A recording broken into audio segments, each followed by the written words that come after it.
Ladies and gentlemen, welcome to the Salebox for the 1st of December 2013. My name is TotalBiscuit, rounding up your daily Steam deals. These deals will run through to tomorrow, however, they are doing a yesterday's big deal section, which should allow you to purchase them if you happen to miss them. So, you can keep an eye out all the way up until the 3rd.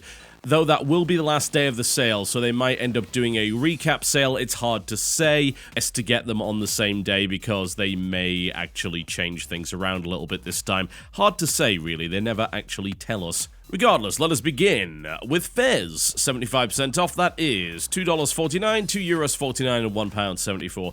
So this is basically a game that was made by the most heinous of villains that the internet has ever seen. He committed the capital crime of being mean to somebody on the internet, which means that he should be crucified alongside people like, say, Joseph Stalin or Adolf Hitler. If you can somehow make your way past that, which would mean that you are a horrible human being without any moral fiber to speak of, then what you will find is a fairly interesting puzzle platformer with some interesting story development along the way, although it is somewhat pretentious and a little bit complicated.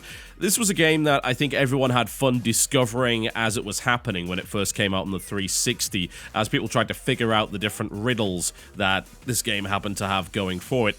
But these days, that's no longer the case. Mechanically, it is a 2D puzzle platformer which involves the ability to flip the perspective of the world around, which is a fairly interesting way of doing things. So it's a 2D platformer set on a 3D plane that you can flip around like 4 sides of, so it's like the world was printed on a cube. Fairly interesting graphic style as well.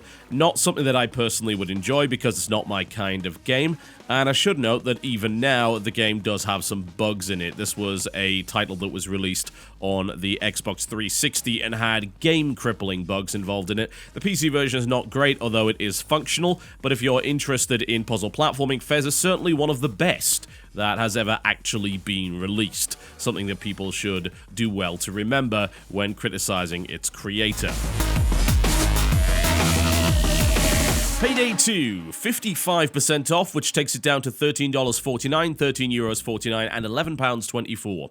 This is a game that, again, you should very much play with your friends, and more to the point, you should play with your friends from the same starting position, because if you don't, then you're gonna run into some problems. It's a cooperative crime simulator, whereby you have 4 characters and attempt to take on various missions that are, I wouldn't say they're randomly generated, because that would imply that there was way more variety than there actually is. Some of the objectives and their positions are procedurally generated, as well as certain items within the levels, but you're still going to be playing the same missions on the same levels with a little bit of a twist every now and again. The single player for this game, in my experience, is just absolutely worthless. The AI will really bust your ability to do anything properly, especially if you attempt to do anything in stealth, so don't even bother. I put several hours into that single player and didn't have any fun with it whatsoever. It was much, much better to play with friends. Here's the thing, though. It's one of these games where the enjoyment really comes from the progression. You start with the ability to do basically nothing, which also means that the variety of your actions within missions is significantly reduced down to what is little more than shooting waves of cops. That's what the game is at the start, because there's no other way of really doing anything without really knowing the game inside out. So eventually you will see a great deal of depth to the game and a good amount of customization, but at the start, it's shooting waves of police. If you're okay with that, then by all means, take a dive. But this is a game that I feel that you need to, 1, play with a group of people you know and can rely on, and you're on voice comms with, and secondly, play for a significant length of time before you can get something real out of it. For me, as someone that, works a regular job like a lot of people, that isn't okay. And as a result, I have not sunk the 20 or 30 hours into Payday 2 that I feel would be required in order to really get the most from it. Godus, 50% off, that is $10, €9.49, and £7.49. Well, This is a game that initially I had good vibes about, and then the more I played it, the more I realized, oh dear, this needs a hell of a lot of work. It is from the mind of Peter Molyneux, which sounds like a great idea until you realize, well, he hasn't actually made a really good game in quite some time. It is a Populous-style God game, however, there's a lot of tedium involved in this Populous-style God game, as much as I wish otherwise. All of the combat in this game happens within these sort of arenas that are completely different to your actual world, which is really, really strange, and I hate the idea of it because I played the original Populous where you were always under threat from an opposing tribe, which was a great element of that particular game. Mostly, the game is about flattening land, which, to be fair, was exactly what Populous was about as well, but there is an awful lot of clicking involved in this game, a huge amount of clicking, and there really isn't an awful lot you can actually do. There doesn't appear to be any actual skill involved in any way, yet. And here's the caveat, it's an early access game right now, so it's not done yet. We have no idea if it will actually get any better. The last update to this thing was actually on October the 25th in the beta, I believe. And that's a long time ago. So I'm hoping that this game actually ends up being good, but if it's anything like the initial version that I played when it first came out, it's not worth buying yet. It might be at some point, but that's the risk with early access, isn't it? Even when it's on sale, you may save money on a game which might end up being good, not a game that is right now very good. So bear that in mind. Portal 2, 75% off. That's $5, €5 in European Tier 1 and $3.74 in Tier 2, £3.74 in the UK. There's not really much that needs to be said about Portal 2, to be honest. It's the full-length sequel to a fairly short game that some people said was basically perfect. It was part of the orange box that came alongside Half-Life 2 Episode 2, as well as the one and only Team Fortress 2. For the three of you that don't know what that involves, it involves a portal gun, which allows you to make portals, which will allow you to traverse the various areas which are notoriously inconvenient to walk through normally. And there's some jokes, and there's a malevolent AI, and there's potatoes, and other stuff. That is Portal 2 in a nutshell. It's not a game that I ever really enjoyed, I've gotta say. However, I'm pretty much wrong on that one, according to the internet, because a whole bunch of other people did enjoy it. So there you go. It's a good game. It's a really good game, for what it is. If you're looking for a first-person puzzle platformer, that is it in a nutshell, and it's damn good at what it does. The Wolf Among Us, 33% off, that is $16.74, €15.40, and £12.72, because that's a bunch of awkward numbers that will make your bank account look annoyingly uneven and frustrate you in a mild way. This is the entire pack for a game that only really has the first part available of it, but I gotta say, from the first part, the first episode, I really like it. It's a fantastic universe to actually set.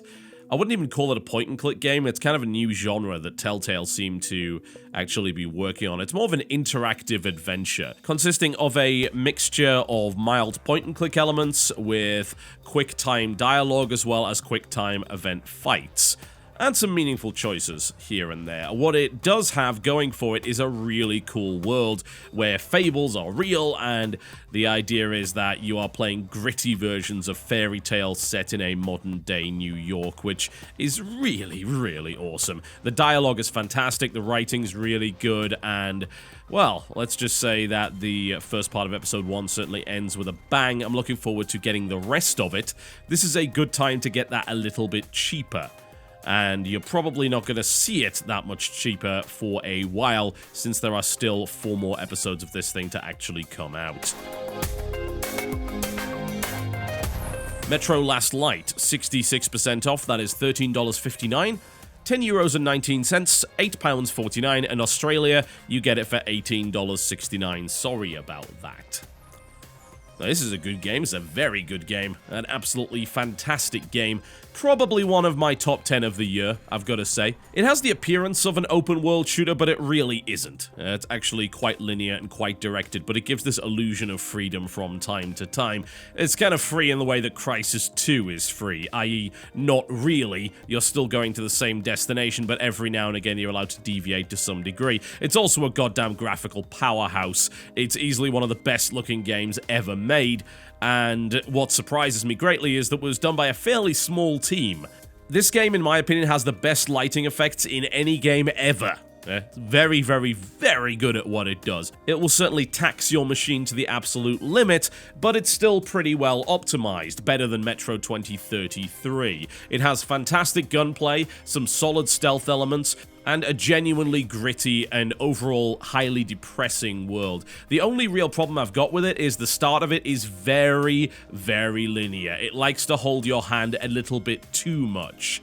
But it did eventually sort that out a little bit later on in the game, so you might get frustrated with that. The only other problem I'd also say is that the true mode of the game, the Ranger mode, which takes away the HUD and lowers the resources and things like that, is DLC. That said, that's only $1.69 or your regional equivalent on sale right now, so that might be worth having at this point. It's a really good game on PC, an incredibly good game on PC.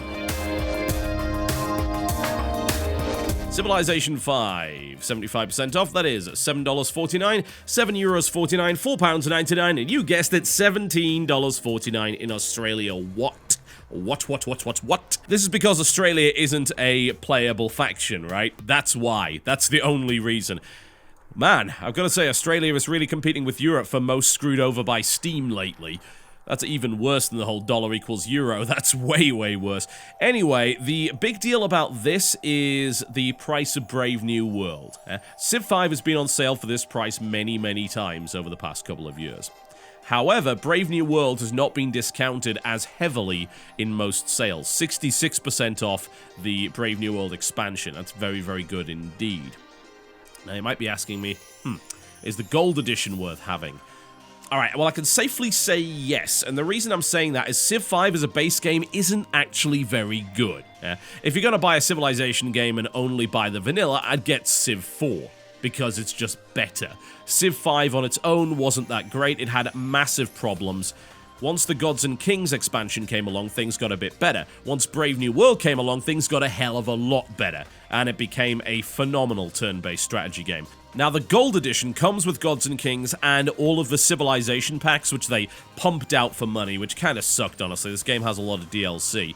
But it costs a little less than buying them separately, which is pretty damn cool. Then after that, if you want to buy Brave New World, then go for it, yeah? I'd say Civ 5 with Gods and Kings is a really playable game and it's very enjoyable. Civ 5 with Gods and Kings and Brave New World, well, that's even better. However, here's the tricky bit. Here's the bit that isn't written in many places. Here's the bit that's a little bit hidden. You do not need Gods and Kings to play Brave New World. You don't. The only thing you're missing out on is a bunch of civilizations that are introduced with Gods and Kings. The weird thing about this is that it's actually kind of hard to recommend Brave New World right out of the box, because if you haven't played Civ 5 before, it can become a little bit overwhelming. Like, it's a really good jump to go from Gods and Kings to Brave New World. It's maybe not the best idea to just dive into the whole lot at once, so as a direct result, I would probably recommend the Gold Edition if you haven't played the game previously. If you want more information on Brave New World, then I do have a video on my channel of it, so please do go and check that out. Torchlight 2, 75% off, that is $5, €4.74 and £3.74. One of the finest hack-and-slash action RPGs currently available on the market for a ridiculously low price and also with a rather fantastic modding scene. That is how I would describe Torchlight 2.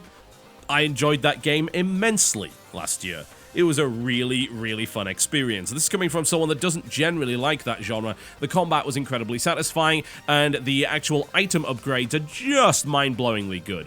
They have so many different variants of items. All of the items in that game are genuinely exciting in some way, and they really push the boat out in terms of what items could actually do.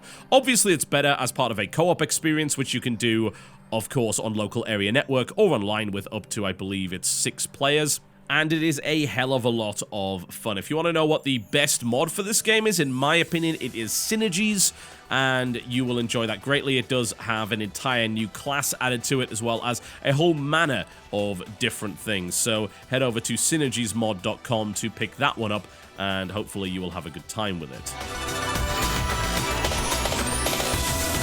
And that brings us to our deal of the day, which has got to go to Far Cry 3. 75% off, that is $7.49, €7.49, £4.99, and $8.73 in Australia.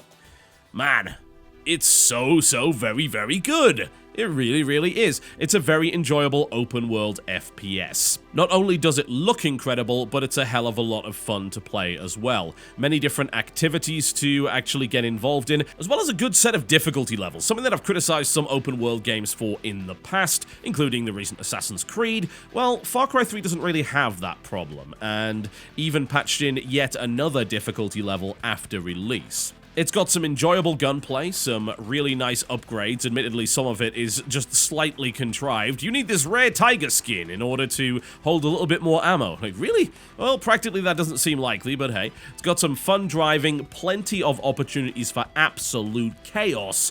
And of course, it is once again a graphical powerhouse to put on your machine and really show what the PC is capable of. It's a damn fun experience. The only thing that I would say is the multiplayer is entirely superfluous and you could safely avoid it entirely. So do absolutely pick this up. And also remember that Blood Dragon is also on sale, which was the sort of weird 80s post-apocalyptic action movie spin-off of the title, which was also a hell of a lot of fun on its own. You can get that for 66% off. Absolutely recommended on both fronts for some open-world shooter enjoyment. Alright folks, that wraps me up for the day. Thank you very much for watching the Salebox, and I'll see you next time.